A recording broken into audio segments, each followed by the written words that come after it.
इस दुनिया में दो तरह के इंसान हैं। एक वह जो यह मानते हैं कि भाग्य वाग्य कुछ नहीं होता है और वे कर्म की प्रधानता में ही विश्वास करते हैं। दूसरे वे लोग हैं जो भाग्यवादी हैं, यानी उनका किस्मत पर पूरा भरोसा होता है।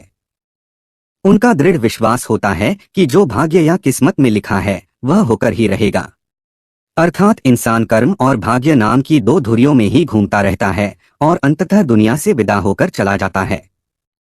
आज के समय का युवा भी यही सोचता है कि बिना कुछ किए ही उसे वह सब कुछ मिल जाए जो वह चाहता है। इस विषय पर अक्सर बहस होती रही है कि आखिर कौन बड़ा है, भाग्य या कर्म। अनंतकाल से ही यह बहस का विषय रहा है कि कर्म ज्यादा महत्वपूर्ण है या भाग्य।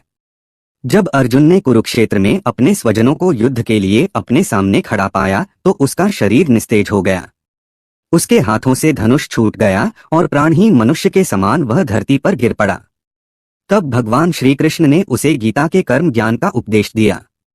भगवद गीता में भगवान श्री कृष्ण भी अर्जुन से कर्म करने की ही बात कहते हैं।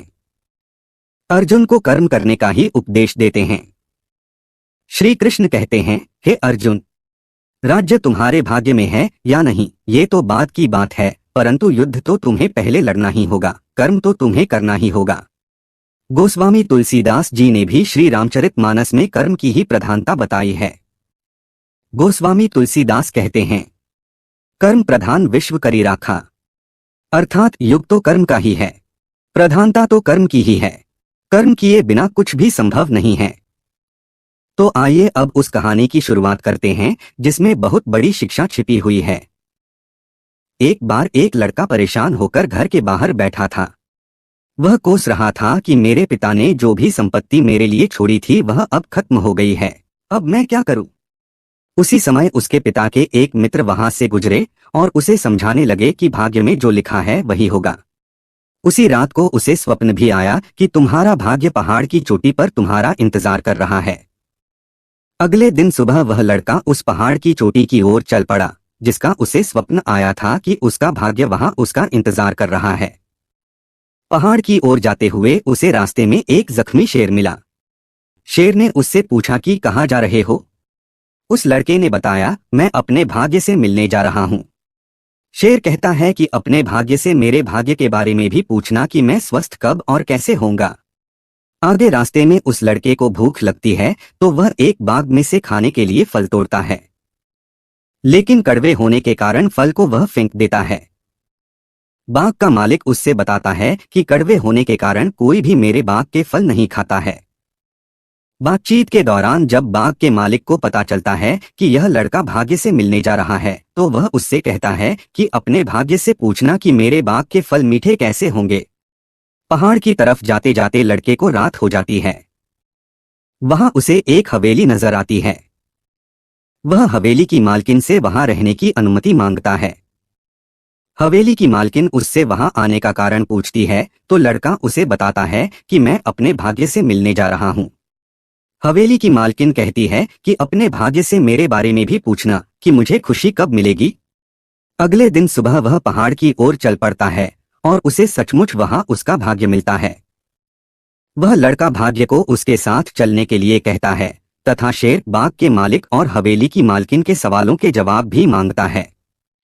भाग्य तीनों के सवालों का जवाब दे देता है और कहता है कि तुम चलो अपना कर्म करो, मैं तुम्हारे पीछे पीछे आता हूँ। वापस आकर हवेली की मालकिन को वह बताता है कि जब तुम शादी करोगी तब तुम्हें खुशी मिलेगी।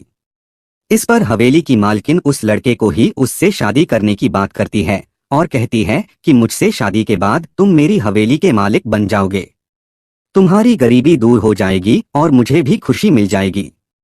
लड़का बोला, नहीं, मैं तुमसे शादी नहीं करूंगा क्योंकि मेरा भाग्य मेरे पीछे आ रहा है। मैं तुम्हारे साथ रहकर अपना भाग्य खराब नहीं कर सकता।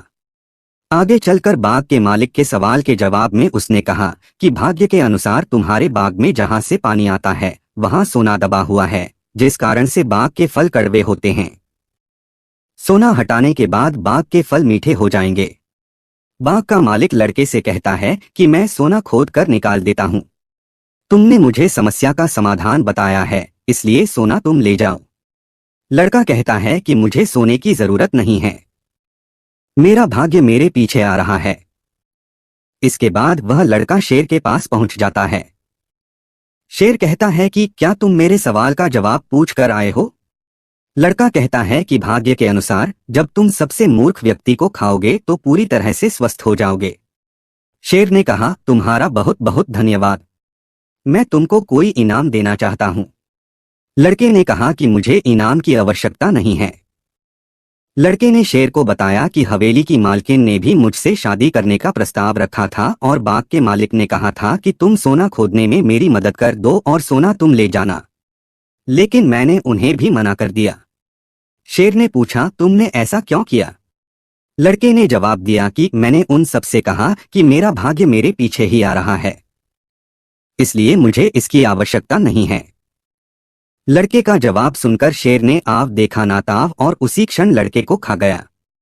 शेर ने कहा कि तुमसे बड़ा मूर्ख इंसान शायद मुझे कोई और नहीं मिलेगा, क्योंकि तुमने भाग्य के इंतजार में गरीबी दूर करने के दो अमूल्य अवसर खो दिए।